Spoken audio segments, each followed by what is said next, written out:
Okay, now we have another little activity. Now, just looking at that house, what I normally do in class, whether it's online or in a real classroom, is I draw a picture of a house, or I have it on my computer like this. You can just draw it on the board and ask students to copy it. So already we have an unusual activity. You say, okay, stop everything, get a piece of paper, everybody, and you can do this if you want to, guys.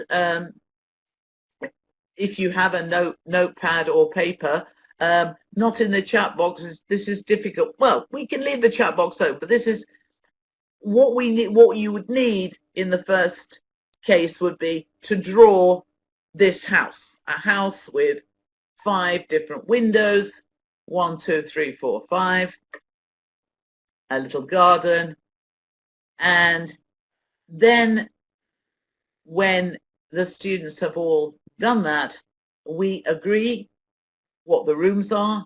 So up at the top left-hand corner, we can say this is the bedroom. Right top room there would be the bathroom and the toilet. The left bottom room could be the dining room, the living room, and so sitting room, lots of different words for it. And on the right, bottom right, we can have the kitchen. And up at the top there in the attic, we could have this as a sort of games room or a sports room or a storeroom or a study room or a game room or whatever you would like to be. So yes, it is going to work like a dictation now. Somebody mentioned dictation. So it is going to be listen and write. So I'm going to dictate some of the words that we've just studied, and today it's going to be the poem from the beginning of the session, but you can use the reading or the listening passage that you have used in class that day, or the last lesson, or the lesson before. Maybe this is a recycling activity. So you'll say, okay, remember, let's remember some of the words, and what I'm going to ask them to do is to put the words, to write the words in the room that they associate with, that word with. So, for example, one of the words that we studied in the poem was fizzy drinks. In fact, that's a little phrase. So, which room would you put fizzy drinks in? Now, yeah, some people would put it in the kitchen, but some people might put it in the game room or the playroom. And then we can say, why? Why did you put it there? But this will be after the activity. Okay, let's think of another word that we studied today. Bully. Which room are you going to put bully in? The kitchen, bully. Kabadayı. Attic. Bathroom, chimney, toilet, game room, nice. Garden, bedroom, bathroom, lovely. WC, excellent, lovely. Okay, all different. There's no right answer. Okay, let's think of another word. Zorba, yes. Zorba in the toilet. Nice one. Thank you, Errol. Okay, another word. Let me think. Gabble. Gabble. Where are you going to put gabble? Remember, gabble. Talk very, very quickly, blah, blah, blah, blah, blah, so that nobody can understand what's being said. Gabble.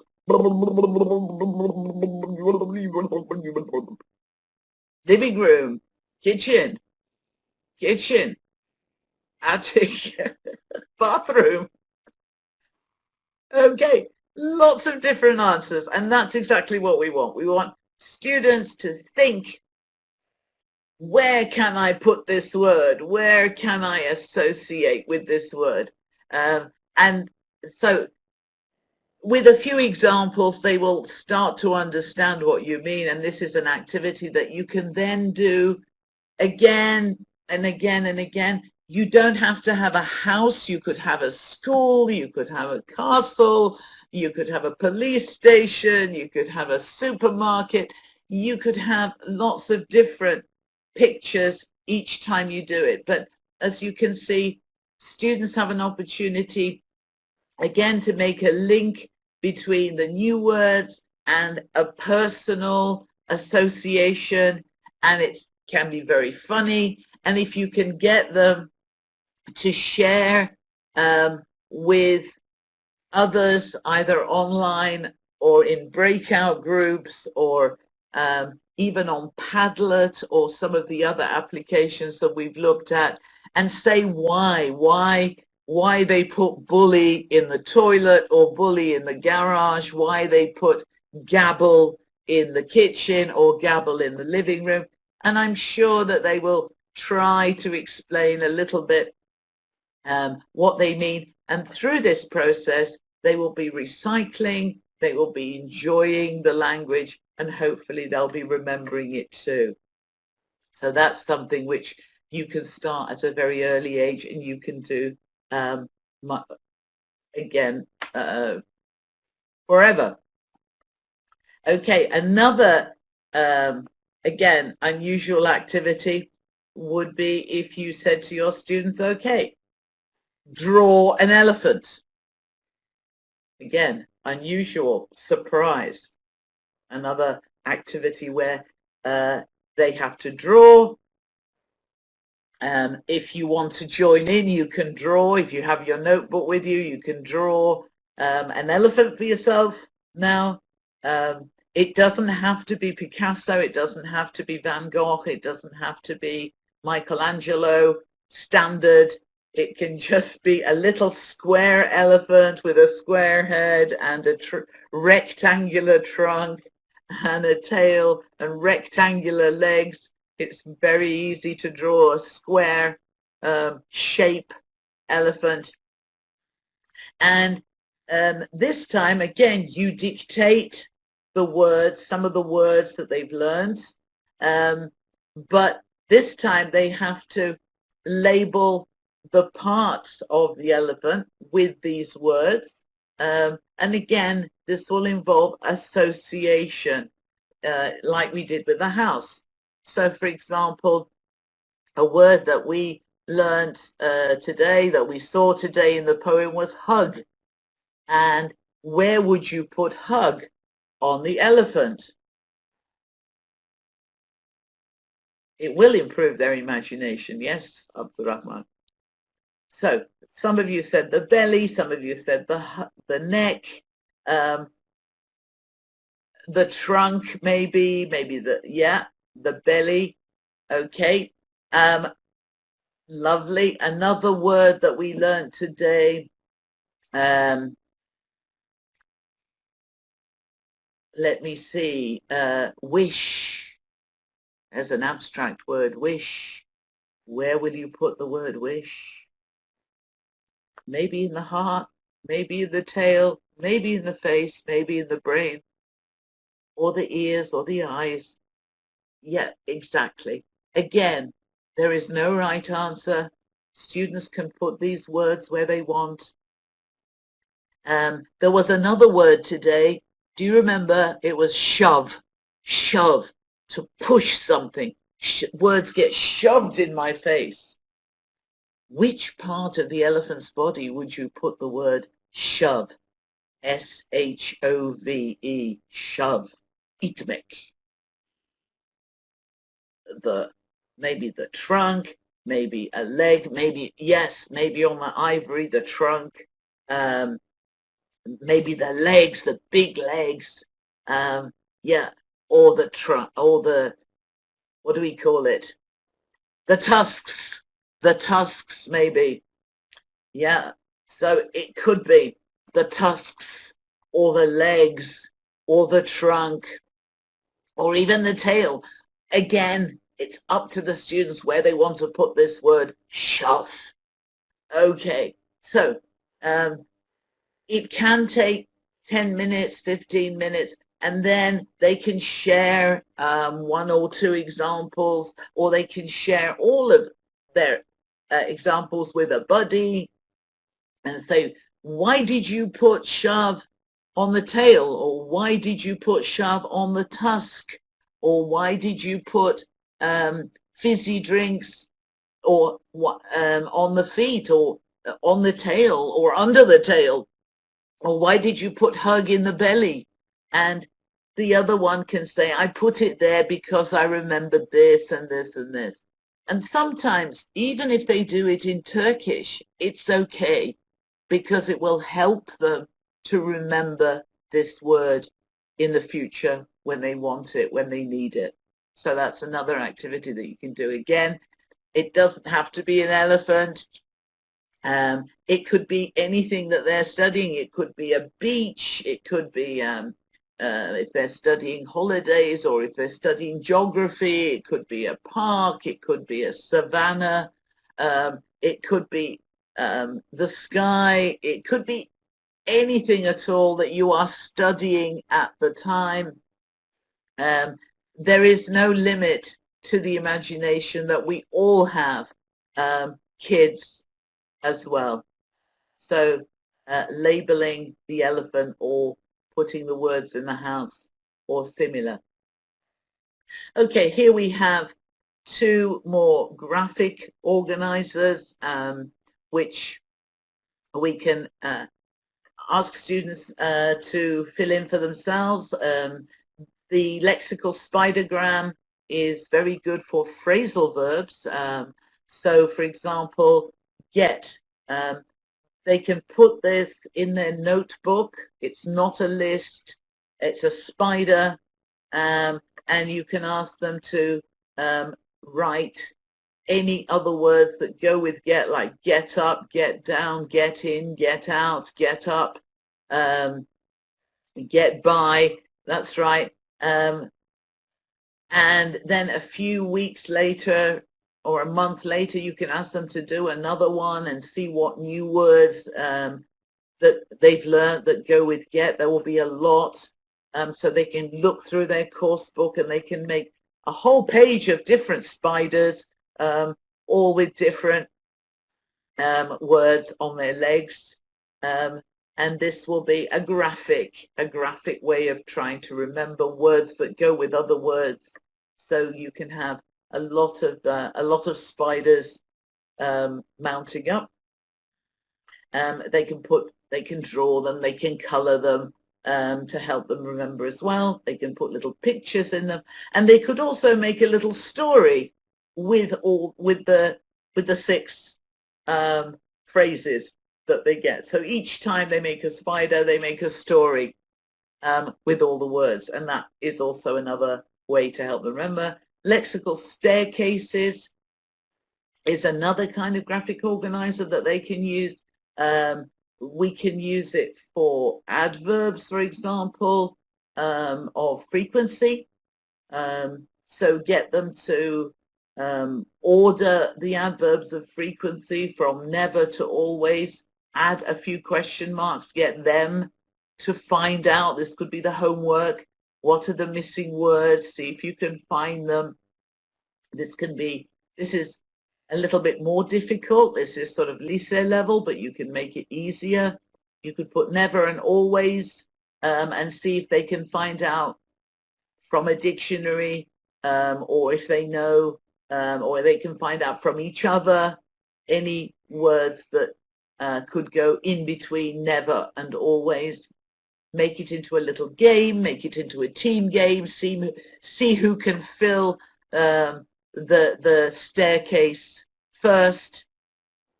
That's another nice way of storing and helping them to remember. And then in the future, if they think, oh, what was that word? What was that word? They will remember probably, oh yes, it was on the staircase. Or yes, it was on the spider. Or yes, it was in the house. Or yes, it was on the elephant. And it will be so much easier for them when they look through their exercise books, they will be able to find the elephant and the staircase and the spiders much easier than finding a word amongst thousands of other words in long lists. So this is very visual and sometimes very personal. Another again, another spidergram, another staircase, just different examples. Make, for example. So what words go with make? Yeah, so make your bed. A lot of them will say make your homework. We said, that's another spider. That's the do. Do your homework, make your bed, make a cake, make a mistake. That's right. Make money. Yes, make tea, etc., etc. Again, they could do this in pairs. They could do it in groups, and then they can share it with another pair or another group, and then that group can make a story with those words. Again, it's going to help them to remember those words. Make friends, yeah, make up, exactly. And lower down, we've got another lexical staircase, this time with different adjectives, and this is something which, again, it will be a work in progress. So in third grade, they will know small and big, but for example, if you give them this staircase in fourth grade or fifth grade, they will have learned maybe enormous or huge, and then in high school they will have learned gigantic and ginormous and lots of other words. So this is something that you can keep bringing back again and again to see if they've learned some more words, and they will store it all on the staircase page in their exercise book, and they'll be able to find it more easily, etc. Another activity here is what we call lexical bubbles. For example, this is when we teach to go, for example, walking. I go walking, or I go climbing. We talk about free time activities, leisure activities, hobbies, and things like that. Whatever it is that you're learning, if it's a verb plus a gerund, or a verb with a preposition, all kinds of phrasal verbs, all kinds of collocation, you can put the main verb here in one bubble, and in the bubble here you can write wrong and right answers, and their job is to cross out. The student's job is to cross out the wrong ones. So yeah, go crazy is lovely, but go camping, yeah, go camping would go well there. But what you have to do here is find the ones that are wrong.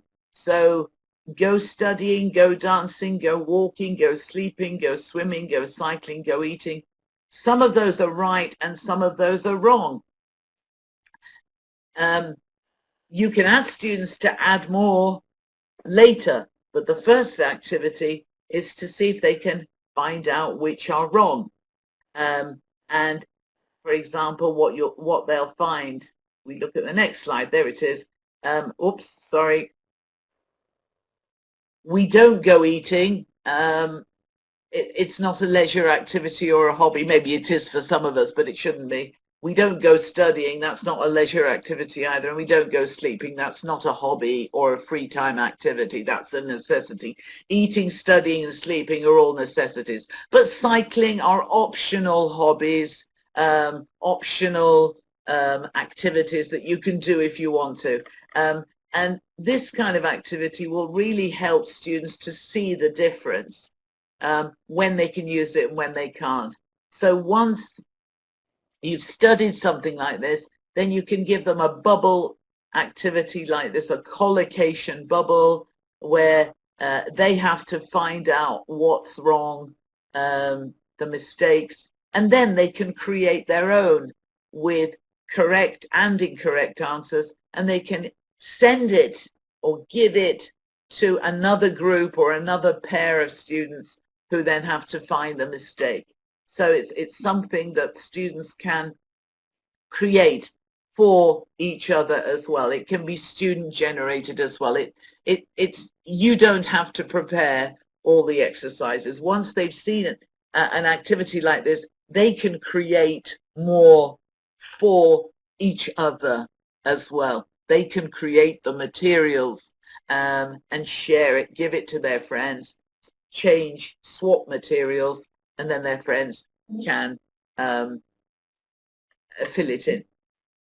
So that's one, the bubble, and here we've got the spaghetti, which is again perhaps slightly easier, and maybe for younger learners they have to match one half of the phrase with another half of the phrase. So it's very good for lexical chunking and collocation. So invest money in stocks and shares, or save money for a rainy day. They just have to follow the line. Earn money. They have to follow the line. You can do this at any level. You can do it with very young learners, like throw and ball,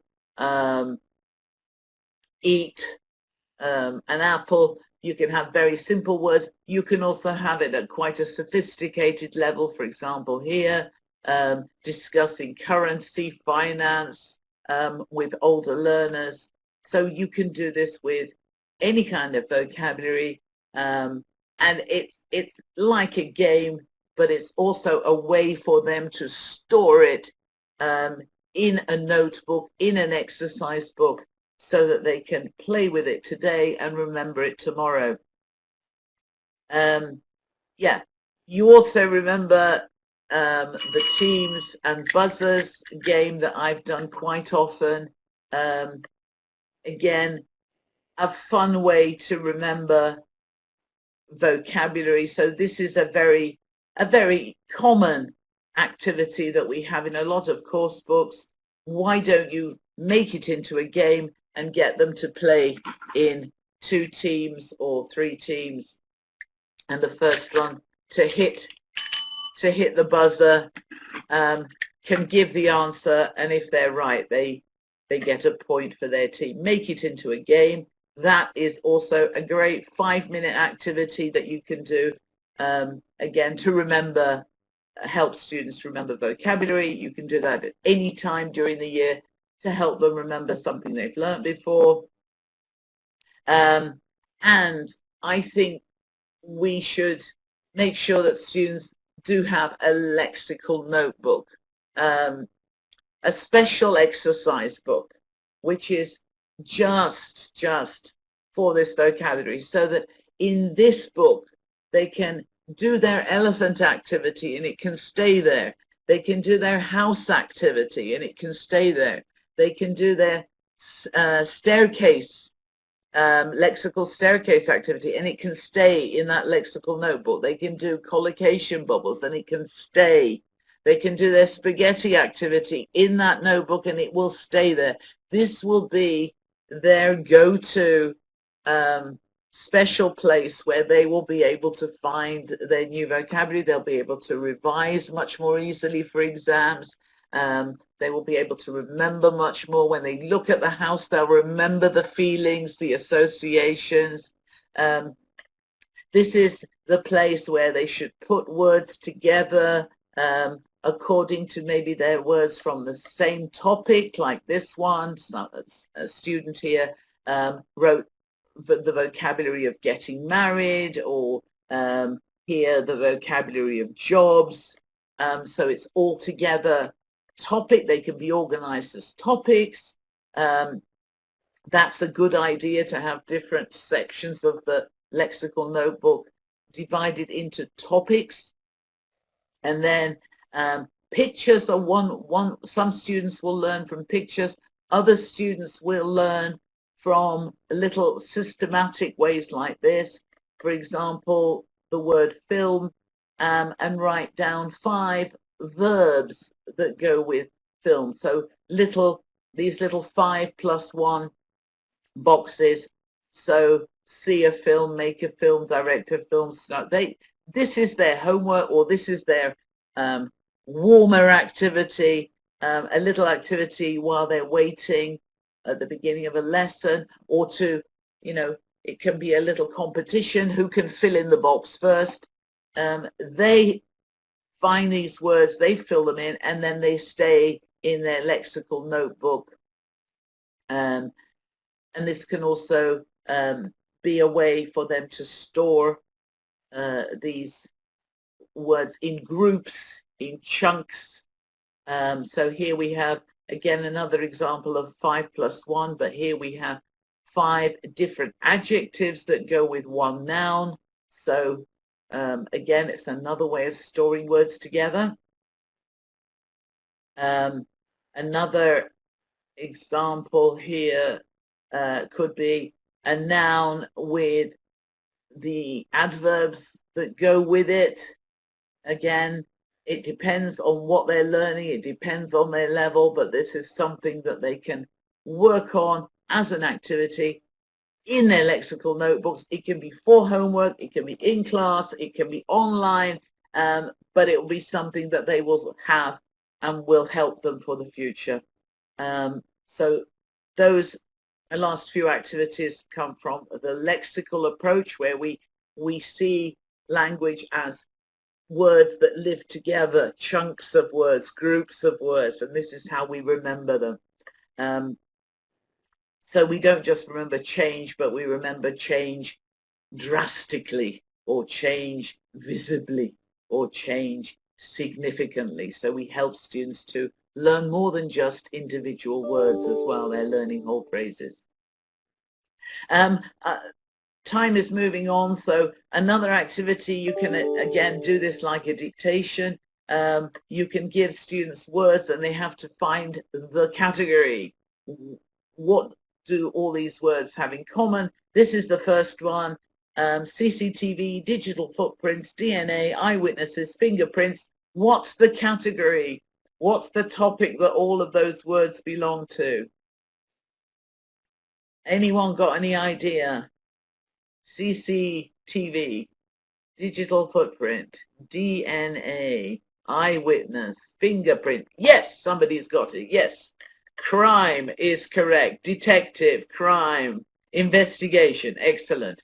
The second one, consume, emission, renewable, green, and biodegradable. What's the category? Can you tell me? Yes, yes, yes, yes, yes, yes. Global warming, energy, climate. Brilliant. Exactly. So you can do that with any group of words that they've learnt from a previous unit. Most of your coursebook units are arranged according to topic anyway, I think, so it's very easy for you to prepare this. And you could also ask your students to prepare this for each other.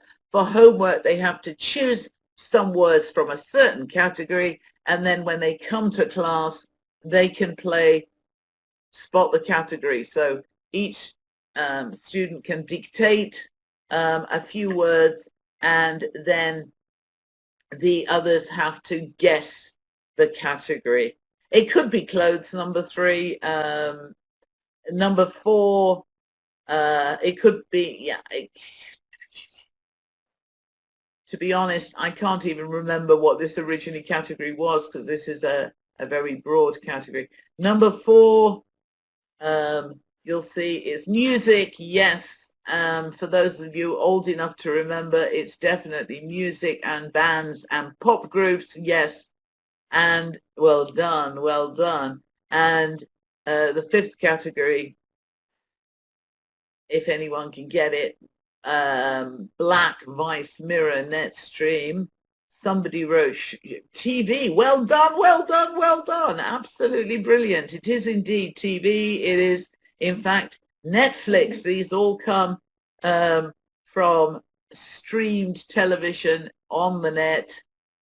Black Mirror is one of them. Yes, but there you go. So you can prepare it, your students can prepare it, and it's a great, short, nice activity, and it's fun, and it also helps students to remember. And finally, at the beginning of every reading or listening, I always put the most kind of keywords up on the board. I ask students, first of all, if, and you'll notice if you count them, 1, 2, 3, 4, 5, 6, 7, 8, there are never more than 9 or 10. And ask them what they think they're going to read about or what they think they're going to listen to. So first, if they don't understand a word, I'll explain it now, either through a picture, through a definition, sometimes translation into Turkish, no problem with that at all.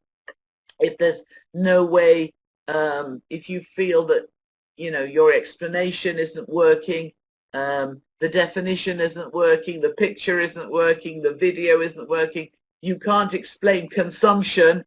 Yeah, if they go, yani ne demek? Consumption, consumption, consumption. If you can't show it or research, if you can't show what it is, you can just say, what do you think it is? And somebody will shout, araştırma, and you'll go, yes, exactly. So that kind of translation is no problem. And get them to predict, get them to guess what it is they're going to read about. So if you've been looking at these words, I don't know if you can guess what the passage is about, what reading passage or listening passage, what the news story is. It's a great story. If any of you are still here, and the story is research, but what into?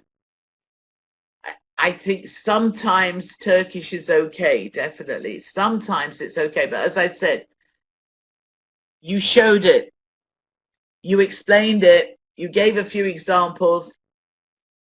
They're still not sure. You can say, okay, what do you think it is? And if one of the students says, ha, tüketim, or yemek, içmek, great, you can say, well done. This is happening in their brain anyway. They are translating it in their brain. If you can elicit that from them, that's fantastic. That means they're working on it. They're trying to find it out. So get them to guess what they're going to read about. Then give them 2-3 minutes to look at the article and say, okay, were you right or wrong? Yes, it is research. What's the research about? Bam. It's about chocolate and it's about intelligence. Does chocolate make you clever? Okay, who had it right? Who had it wrong? Brilliant. It also gets them used to reading quickly and reading efficiently. And then after they've read it, after they've listened to it, you can do a bit of fly swatting. You remember the fly swatting activities we did together. Put the words up on the screen or put them on the blackboard.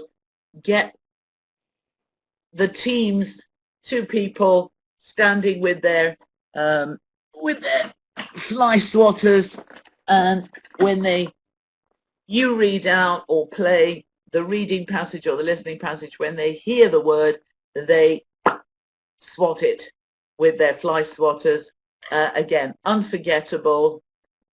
My students used to say to me, please, my 6th graders used to say, when we used to play this, please, again, can we do it again? Can we do it again? And they would listen to a reading or a listening passage again and again and again and again, because they were playing fly swatting. When they heard the word on the board, they would hit it. And you can change these words around. You could put in maybe past tense, just verbs, just nouns, just adjectives.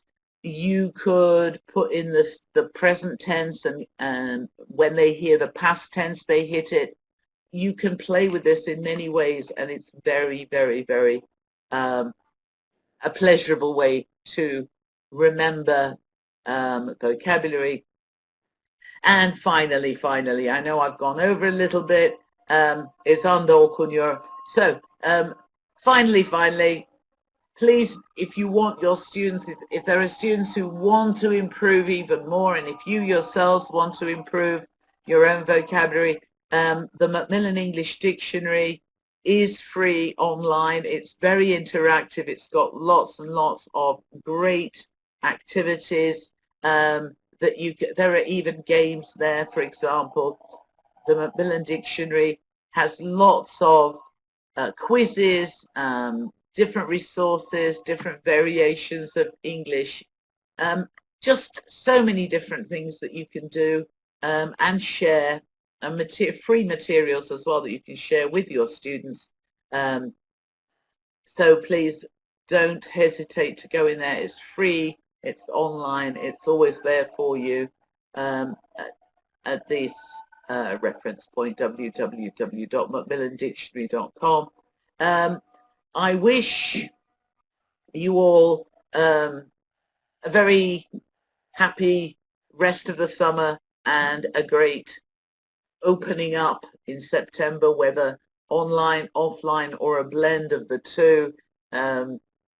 Thank you all very much. On behalf of Macmillan Education, I've enjoyed working with you and sharing my experience with you all, and I hope that you'll be able to use some of these activities and help your learners to love English and to be motivated to learn a little bit more than before. One step is the beginning of a great journey. So thank you all.